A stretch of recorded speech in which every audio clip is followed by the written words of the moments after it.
Assalamualaikum warahmatullahi wabarakatuh. Selamat pagi Ananda semuanya. Apa kabarnya? Jumpa kembali dengan Cikgu di sini.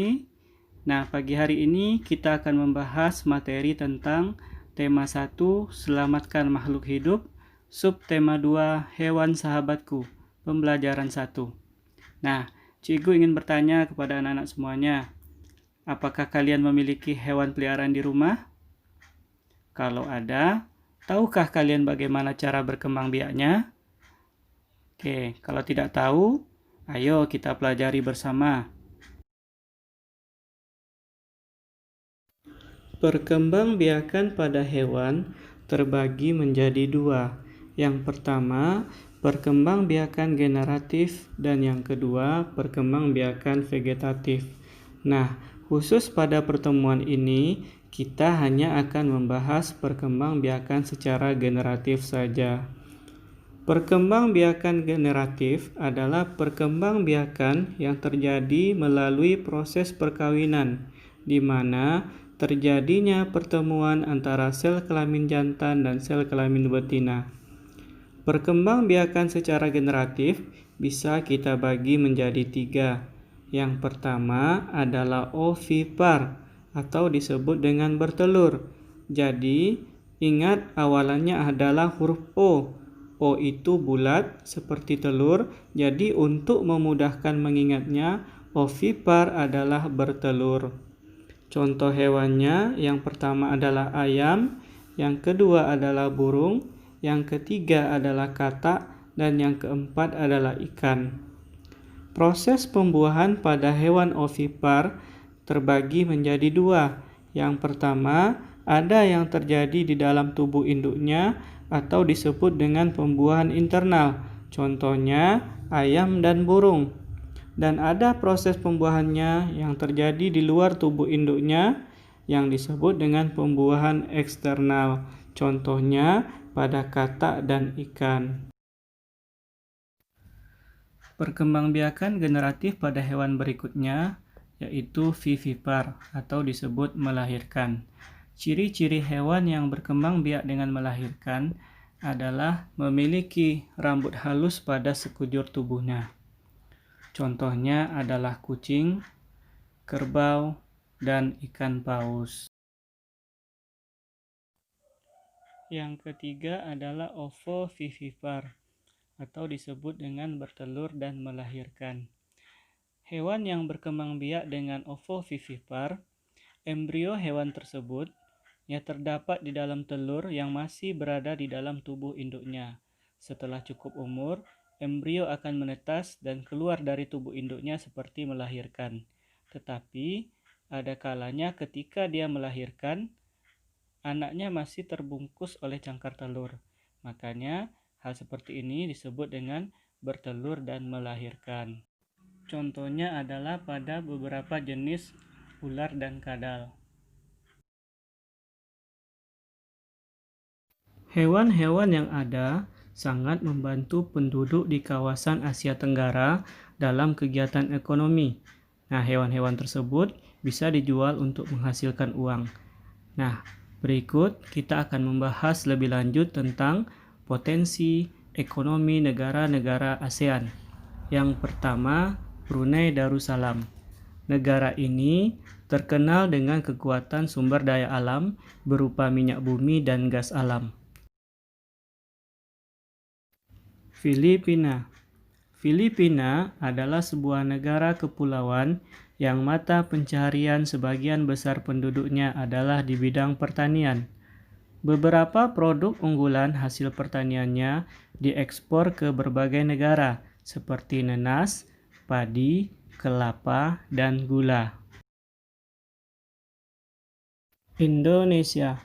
Indonesia merupakan negara kepulauan terbesar di kawasan Asia Tenggara. Indonesia mengekspor minyak dan gas bumi, tekstil, dan produk-produk dari kayu. Pertambangan menjadi salah satu pintu masuk para pengusaha mancanegara ke Indonesia.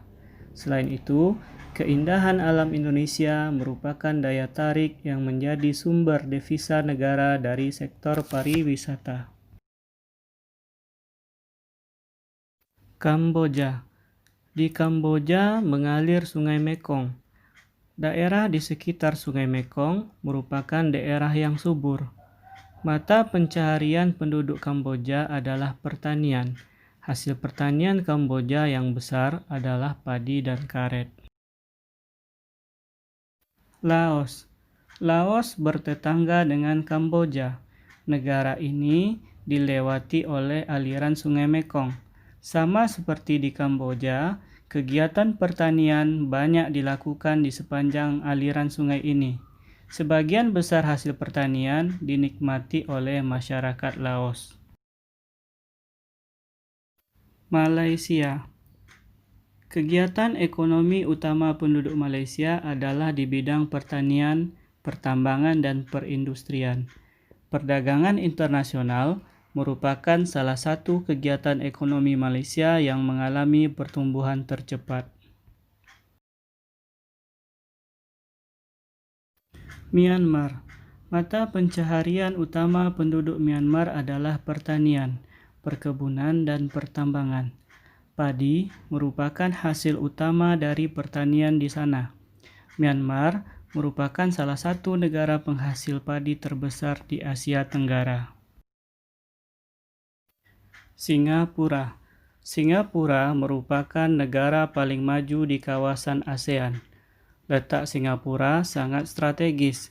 Saat ini, Singapura menjadi negara transit teramai di Asia. Thailand. Thailand sering disebut sebagai lumbung padi di Asia Tenggara. Padi memang merupakan hasil pertanian terbesar dari negara ini. Selain itu, perkebunan, kehutanan, pertambangan, dan industri juga merupakan kegiatan ekonomi penduduk Thailand. Saat ini, penghasilan utama Thailand adalah sektor pariwisata.